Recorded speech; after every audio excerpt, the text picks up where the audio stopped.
សង្ឃឹមថាមិនប្រត់នេះជុំមិនញញឹមសំដីក៏ផ្អើលថាប្អូនហើយថែមទាំងស្បត់សេចក្ដីអូនជាហើយបងលុសូនសង្ខាជាថាស្នេហារីស្រស់ពោប្រឹងថ្ងៃនេះម្ដេចបងស្រស់ពូនភក្ត្រាថ្ងៃនេះនោណាឲ្យអស់សង្ឃឹមជប់មិនឃើញបងញញ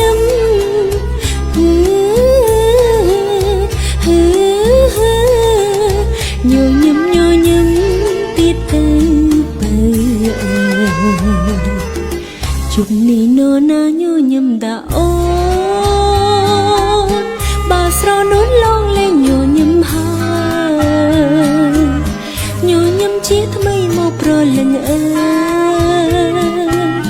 អូនរងចាំហើយចាំបងញញឹម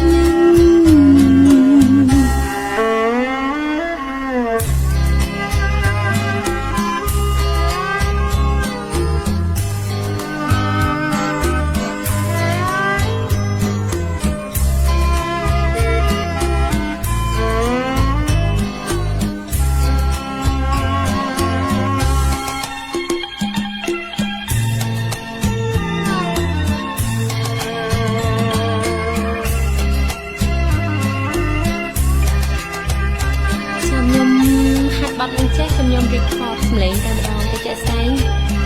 អត់ទាន់ចេះអញ្ចឹងគាត់ទៅជាងដើម្បីកំដៅបងប្អូនលេងស្ដាប់លេងថ្ងៃនេះម្ដេចបងស្រស់ពូនភក្ត្រា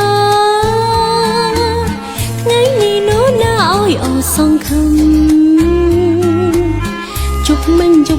ឃើញបងញញឹម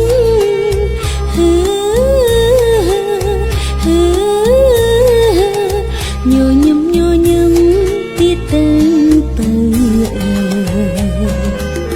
ជុំនេះនោណាញញឹមតាអូបើស្រនួនល្អងលេងញញឹមហើយញញឹមជាថ្មីមកប្រលឹងអើយអូនរងចាំហើយចាំបងញ